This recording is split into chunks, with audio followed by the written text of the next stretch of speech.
All right, hey guys, just checking the buttons. All right, I'm Paul. Um, so I'm gonna talk about how to destroy a product. So I work with 3Pillar, but probably after this talk, I will not. So basically, I realized time ago that products are bad, and we gotta destroy them. So in order to do that, we'll talk about that. But first, a trigger warning: if you dislike like left-wing politics or heavy use of irony, please leave now. Right? Cool. We'll just jump right into it. So we got to talk about products. Philip and Howard said about the Internet of Things that it offers an immense potential for empowering citizens, making government transparent, and broadening information access. Reading between the lines, what he says is basically products on the internet allow people access to free information, send kitten pictures over the internet, crush candies, and maybe interact, which honestly is bullcrap. Got to strap. So, got to talk about Turkey. So, our neighbors in the Middle East are awesome. So, what they've done for the past couple of years was they have a great leader, Mr. Erdogan, who understands how products work. A few months ago, and actually for the past couple of years, he understood that products enable people to interact, socialize, and basically send kittens over the internet, which is, again, not a good thing. So he did an amazing thing. He banned the bad websites and bad products. YouTube, WhatsApp, Facebook, and Twitter. Because, as we know, products are bad. They enable us to interact. Not good. For one thing that he also did was he tried to ban Wikipedia for a couple of years back. That didn't work as he expected. The ban lasted for like 2 weeks or so because there were too many words. So what he did was actually quite interesting. He changed his plan. So in October last year, he went full speed on shutting the whole internet down because, again, products are bad and we got to destroy them. So he shut down the internet so no one can use products, no one can talk about kittens, no one can share pictures of kittens, no one can meet up in town centers to talk about kittens. So let's talk about products. But first, some honorable mentions. So the fight against product destruction is led by these magnificent countries. So like Bangladesh, Pakistan, Syria, Vietnam, Iran, North Korea, and China. Yeah. We'll see about that. So what those guys understood was that products promote social interaction, enable access to information, encourage mistrust of authority, and yet again, lets you send kitten pictures and browse 9gag. This is the nail in the coffin. So, therefore, what we gotta do is destroy them. So, now that we established how bad products are, the one thing we've got to do is see exactly how we can do that. Now, there are many steps on how we can do that. So we'll talk about 3 main things on destroying products. The first of which is being an expert. So the number one thing you can do is, because you are an expert, is you're hired to do a job and you're the only one and the best qualified person to do that job. No one tells you what to do because, again, you are the expert. You know what's best for the product, and yet again, you know everything because you have 10 plus years in experience, and no one gets to tell you what to do. Research and interaction and user interviews. this is a tricky one because you'll think that, oh, thank you, Dan. So you think that in order to build a product, you got to do research and user interviews. That's so wrong, because one thing we got to do is research and user interviews are only useful for noobs.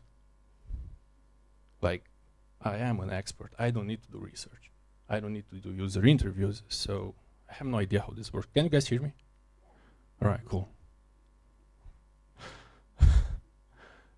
So remember, experts know what's best for their products. Experts always know what users want. So there is no need to do research. You just waste time. So when it comes to testing is another step of, sorry, Jess. I know you, yeah. So, yeah. So testing is another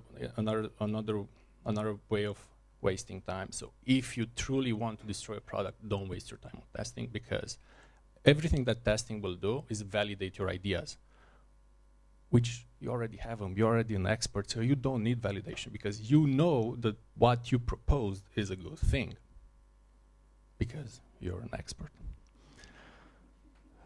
So every now and then, people will challenge your expertise.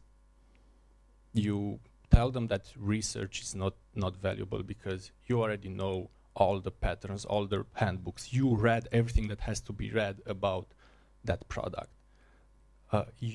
There's no need to test because you already know the answers and the results, because you're doing this for like 10 plus years. So every now and then a noob will come around and will challenge your expertise. At that point, it's pretty simple. He has to move away because you're the expert. So the best thing to do is again, emphasis on the fact that you are an expert and you're not telling him how to do his job. He's not supposed to tell you how to do your job because expert. Number 2, ignore everything that happens in the environment. Don't pay attention to anything. People need your product, not the other way around. So there are like great logos out there. Probably most of us are familiar with them. These guys are awesome. They understood how things are. They understood that no matter what happens, people will get back to them because you gotta download Chrome. You gotta, whatever these guys do, I know. But this guy is awesome. So they understood that from 95 or so, they had an upright, it went up. And basically the number 1 rule is ignore everything that happens. If people are changing towards a new methodology, don't. It's a waste of time. You're an expert. You're doing this for like 20 years. They will fail. So this worked out. Not changing based on the environment worked great for these guys. You should do what they did. Now, there's one thing which worries me right now, and this is tied to Microsoft. So they have lost their way. Right now, they are building open source products. They are actually doing meaningful products. This is very scary. But if you're like me and like Apple, you're safe because Apple is filling those shoes. Apple will destroy products soon. So we should use MacBooks because we want to destroy products. Basically, that's why we use Macs. So, number 3. And we all build products for money. So in order to destroy a product, it's best if you start with the money. The easiest way is, yeah, I thought I left this out. All right. So these guys did something great. I do recommend you. If you ever wanted to, if you want to create ad revenue from your website, this is pretty old, but it's still relevant right now. So the number one trick, what their business model is based on 1 million pixels, and they charge $1 per pixel. Imagine 4K. You'll get rich. All right. So quantity over quality, pixels, 4K, use it. Bombard the users with ads and everything, because money matters. So the more advertisement, the better. Now, one thing we should talk about with, as we are on the ad space, is Forbes. These guys are awesome. I mean, if you ever want to destroy products and you're looking at making money while you do it, you should be like Forbes. So if you add ads on your website, make sure that you lock down those bastards who are using ad block and make them feel bad while they're using it. So give them a quote just to feel funky about it, but basically just make them suffer. Now, the thing about ads is really awesome because it makes you money and makes them feel bad, but ads work in like many ways. One of which, you can use ads against them. You can, if they have AdBlock Plus, what this does, this is a Jedi mind trick. So what it does, you can hypnotize them and you can turn them into minions which will spend money on your website if they have AdBlock Plus. So everything works in our favor. Another thing, another tip you can imply to make money is to trap your users. So don't ever let them leave. If they leave, make them feel bad about it, because it's bad to leave my place, because it's a great app. So, trap them. No. This is actually really tricky because,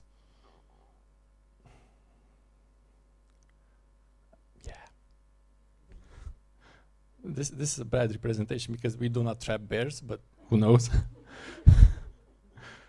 So the way you can trap them is apply two techniques. One, you identify the thing they want most, and you hide it from them. And then, when they do find it, after the 10th door or so, when they get there, give them something free so they forget about what they were searching in the first place. So one cool thing is, let's say a logout. So I want to log out from Facebook. Right now it's pretty easy, but at some point, searching something on Facebook just to delete your account was really bad. You couldn't actually find it.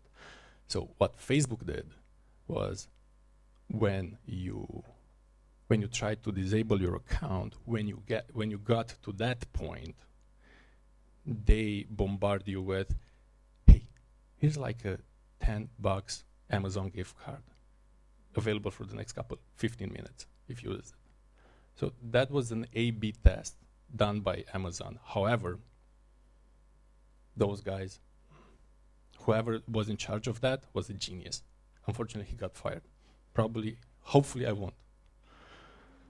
So if you ever, so I heard that someone is working with a startup. So if you guys have a new app and you don't know how to make money out of it,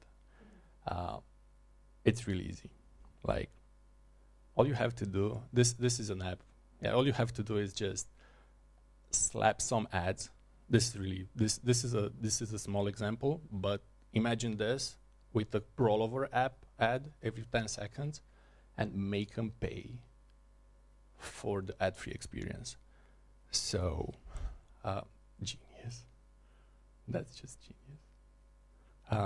You can, if people, however, do not want to buy the app, get to the VIP status. You can apply the same techniques that these guys did here. So we love to hear that we are really VIPs with the app. So what they did, they added a VIP tag here, like, hey man, if you wanna, by purchasing a VIP membership, you support the development of the app. And as a thank you and as a favor, all the ads that we put in the first place, we will remove them. Do this. Because it will get you rich, like really rich. Because one thing we know from the expert phase is that we already know what users want, so we give them what they want. They want ads because they like kittens. In this case, I was searching for ways, so they did me a favor. So this thing will get you really, really rich. Now, this takes us to a really nice example, which is we got to burn the village to save the village. So destroying the product is only half of the thing. We cannot go as our friends in the Middle East and Asia do, or Africa or whatever, and cutting down the internet. So we got to act small. So applying those three things, being an expert, the fact that you're an expert and you know what's best for your products, ignoring everything that happens in the environment, and making money no matter the cost will earn you a badass seal of approval on destroying products. So please join me and let's destroy products together. Thank you.